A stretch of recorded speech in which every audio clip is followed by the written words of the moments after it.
Hello, beautiful moms and entrepreneurs. My name is Charisse Walker, and I'm your host of the Unbreakable Mompreneurs podcast. This is a place where we come together to learn, grow, and inspire. So sit back, relax, and let's get started.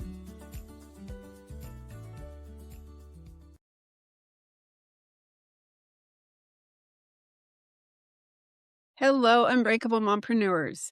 Have you thought about writing a book, or have you written a book? Well, today we are going to talk about that as well as other things. And so I have Karen Soven in the house, and my name is Charisse Walker, your host. And without further ado, Karen, why don't you introduce yourself to us? Hi, everyone. I'm Karen, and I have a 3-decade career in the luxury business and always wanted to write a book about my journey to inspire other people to keep going and not give up. And that's what my book is all about. And it's a true story. I love that. So let's talk briefly about the industry that you were in and that you left. What did you Okay. do? I always worked for a designer. I never planned to do that. I just stumbled into it.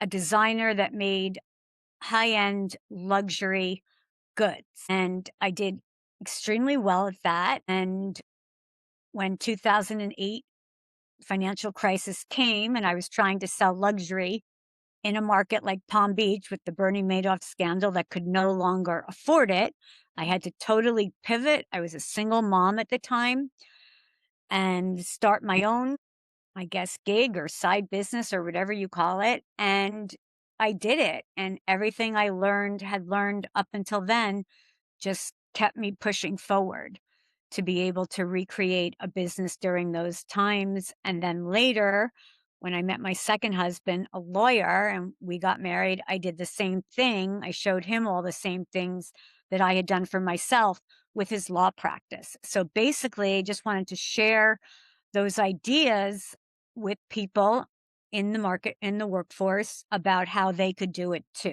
through creative, truthful storytelling. So when you left that industry, the luxury industry, and then you started your own business, was the business your book that you started, or was it? No.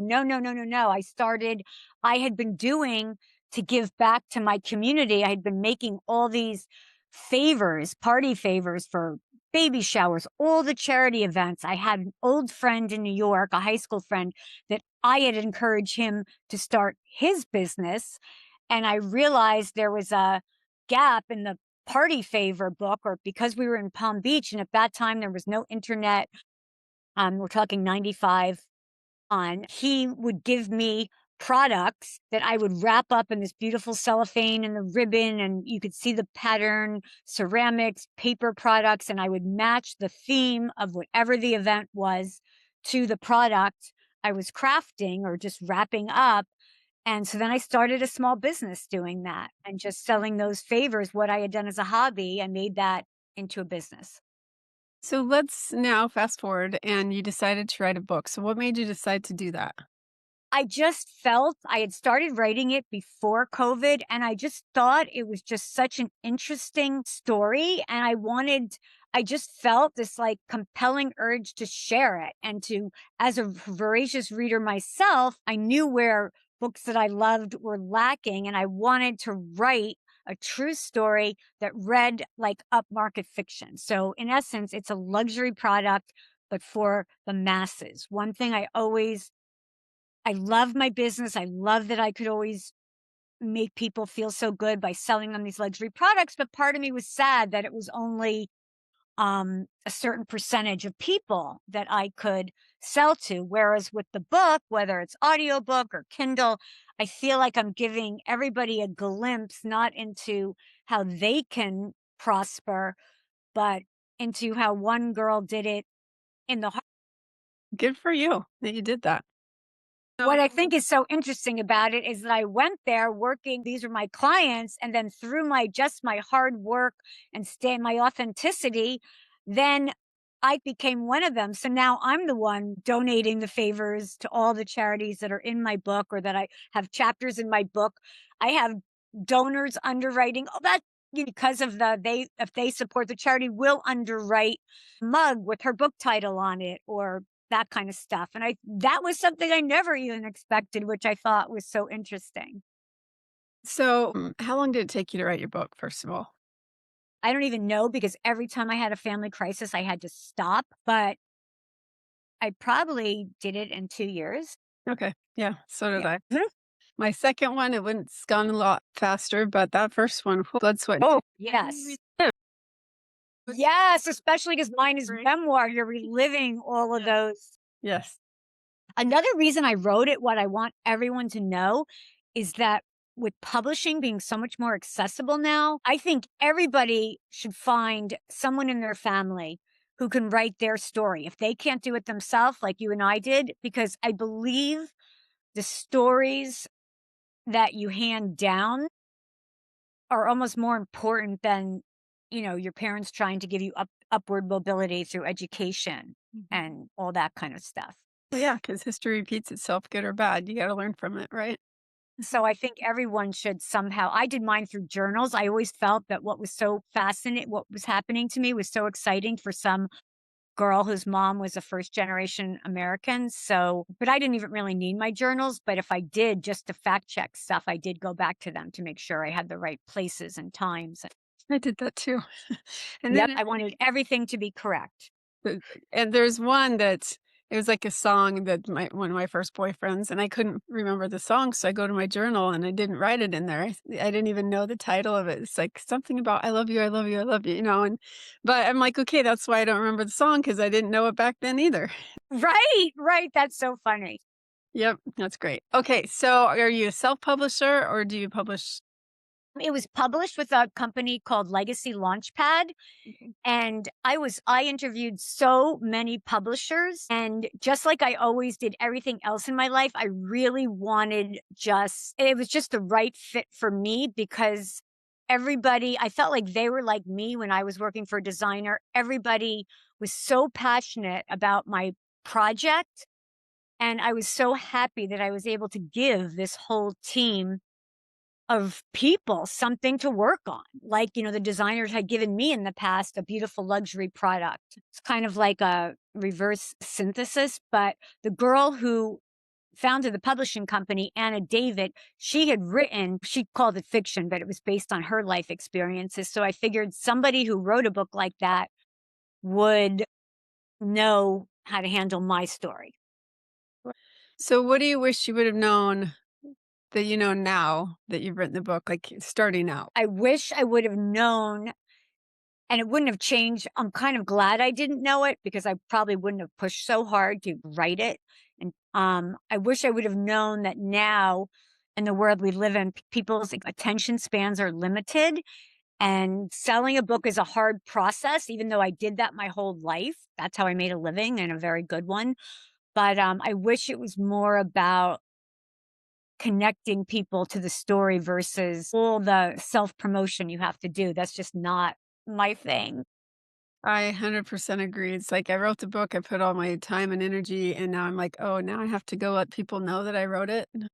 It's almost like as a salesperson, I know that my products would have never sold if I didn't bring them out. And my editor said to me, "It's such a shame that you were in sales because you have this talent for writing." I said, "But you don't understand." I said, "I was telling a story every day. That's how I sold these products. It's all a story." And I'm just, I don't know. It seems I love getting the feedback when I go in my community in Palm Beach at the events, but I don't know.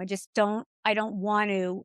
I hope people can find it. I hope people can find it online in whatever form they want to read it, audio, Kindle, hardcover, paperback will be out in December.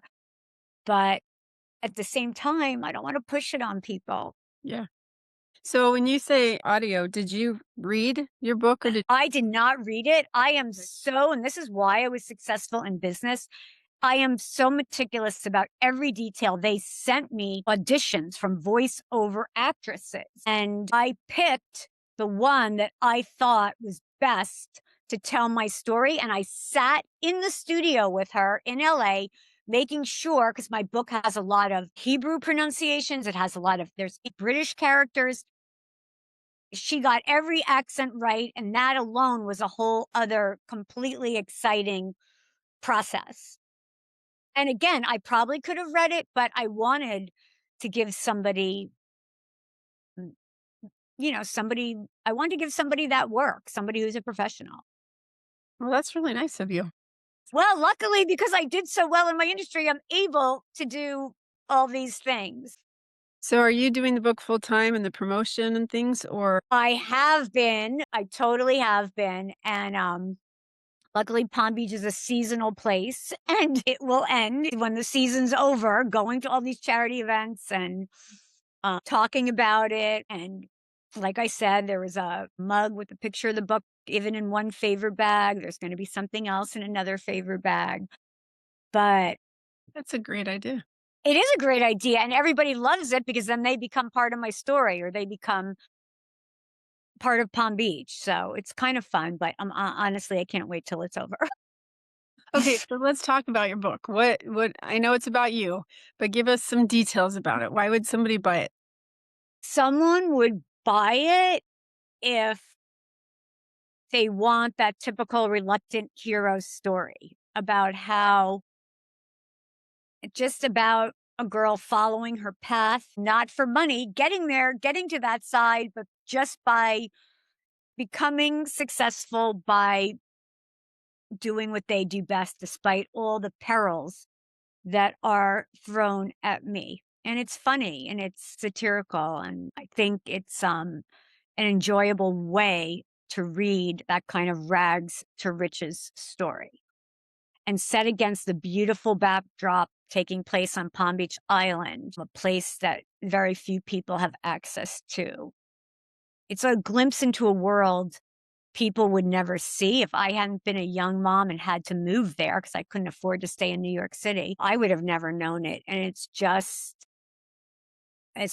was just a beautiful way. It was about community, about the power of I didn't have any relatives there, and the community had to help me raise my daughter, um, help me with my business. I didn't understand it then that these people had all come from those generational businesses. And so they were so happy to help someone that was trying to do the same thing, obviously on a smaller level. So I think that's why people will like reading it. They'll get the story, but it's entertaining. And you learn. I like that because especially as a single mom, I've been there too. The village does have The Village, and I think now with obviously I didn't know this was happening because I wrote most of it during COVID. Just those small interactions that happen every day in a community. My business was a local community-based business, even the ones I worked in before, I had my own, but people can't just be sitting, you can't not have that community. You have to find that. And in the one thing I'm so happy about COVID is that people don't have to be stuck in a city because of that's where their work is. They can choose to live in an environment based on their lifestyle, whether they like the mountains, the beach, the country. But you have to have that, especially if you're raising a family, you have to be able to count on that community support. no, that's very, very true. And it's hard sometimes. It's hard to ask for help. It is, but you have to. You do. So let's talk about being a mother. You said 2 kids, right? One daughter, three stepkids.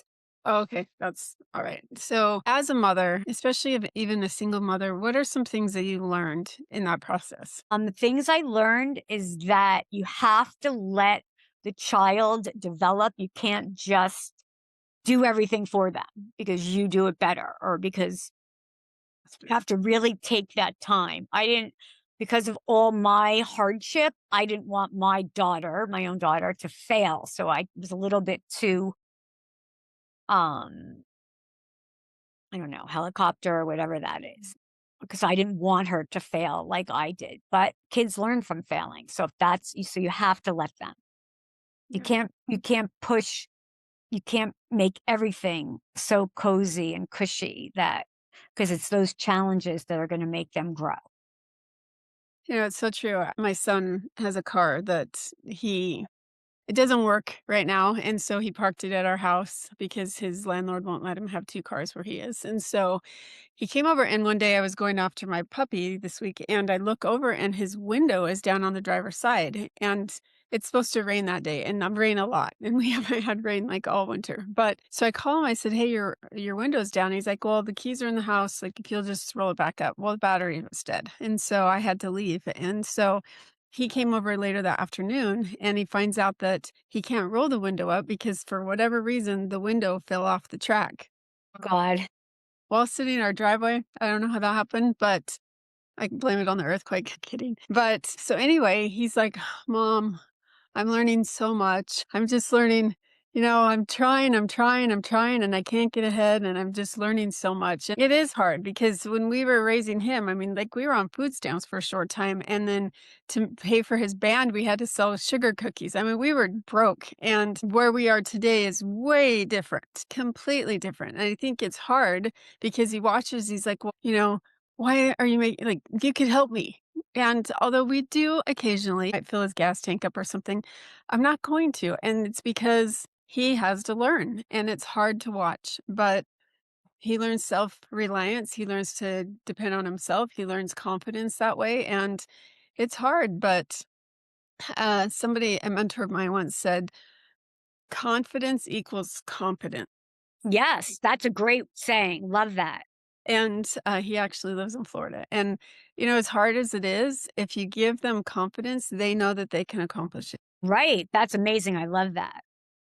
So It was, and especially in the community where I was in, I was one of the only working mothers living in a house on Palm Beach Island, and with a young husband before I got divorced. But then even when I was divorced, I never let my daughter see the hardship. I just figured out a way. But she came from this thing where she went to the same private school as all these people, but yet it was two working parents who gave her that lifestyle. So it was really hard after college for her to realize, wow, whatever I'm going to make is going to be what I make, mhm. Yep. make of herself rather. So let's fast forward. You're divorced, now you're remarried, now you have 3 bonus children. I had to help them all too with their journey and help them realize, but that was so fun for me because I guess I'm just good at that. I'm being really open and about like what your interests are, because I really believe people have to do what they're passionate about and somehow the money will come. You'll figure out a way to make the money. I don't believe you can just do so. Like all 3 of them had completely separate interests and just was there to help them. Their mom had been a stay-at-home mom married to a lawyer. Now I'm his wife, but I showed them how, I just gave so much attention to them with their internships and tried to open doors for them and move them and gave them the confidence to explore whatever fields. And now I have 4 kids that are all very passionate about what they do, 4 different fields, 4 different cities, but I'm really proud of that. That's cool.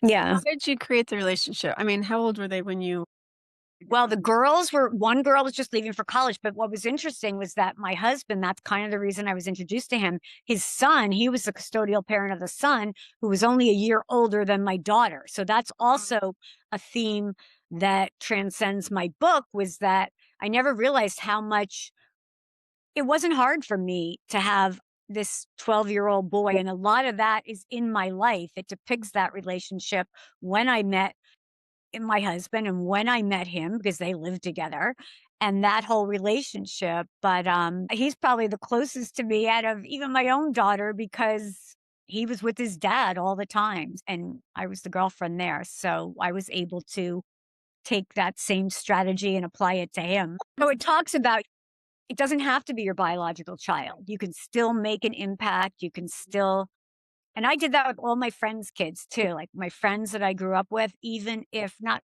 college roommates, whatever, if their child, anybody who happened to stumble across my path, and that's what really one of the themes in the book is, I was just willing to help them. I think you have a very giving heart. Yes, yes, yes, yes. So, if you were to give advice to a mother who is getting married and has bonus children on the other side, what is some advice that you would give to them? Just let them know that you're there for them. You're there to help. You're not the wicked stepmother. You're not trying to replace their mother. You're there. It's just almost like having extra love, somebody else there to help push you forward. I never expected I never tried to make, I never said one bad word about my husband's ex-wife. I never compared what I did to what she did. I just did what I was able to give, not because I was trying to get them to like me, just because that's what I do. Like the girls needed help with their internship wardrobes or their makeup or how to present themselves from after their education in the workforce and all that stuff. So, That's amazing. Okay, and I have to touch on something, and I don't want to embarrass you, so if you don't want to go there, it's okay. But when we first started, you said, I'm very shy. So you would never know it because you I know. have such a huge heart. And so, Right, and but every time I go to one of these events and I have to be all I'm totally pushing myself out of my comfort level, mhm, but I also think that's good too, and that's a theme of my book. You don't wanna become complacent. So that was a huge thing for me to but that's what I loved about the writing process. Like when I was selling those luxury goods, I had to be on every day. I had to look the part, I had to act the role, and I did. But I loved completely switching gears and then writing about it and using the language of words where you could be just on your own. But yes, every one of these. And like you said, I am open. And like you said, people think I'm very attractive, but you have to realize you can't put people in boxes. Like just right, because I look like that doesn't mean. you have to anxiety or debilitating. Yeah, Right. You have I'm the same to way. yeah, you have to take everybody has different strengths and don't let the outside fool you Mhm. for what's on the inside. No, that's true. You can put me in front of an audience, like on a stage to speak, I can deliver that. But if I have to be in a group of like 5 to 10 women, Right. women, that's hard for me. So I get it. I totally get it. Well, Karen, if our listeners wanted to get a hold of you, how would they do that? My email and my contact, I believe, is in my book, but then there's also my website, sunshineandmoney. Love that. And what is the name of your book? Because I don't think we It's called Once Upon a Time in Palm Beach. It's like a reverse Cinderella story where everybody there is looking to meet a Prince Charming, and I'm just trying to, looking for life and love. So, Once Upon a Time in Palm Beach, tales of life and love from the land of sunshine and money. well, thank you so much for being on. Thank you, Charisse. And Thank you for having me. yeah, Most grateful. I'm glad that you were on.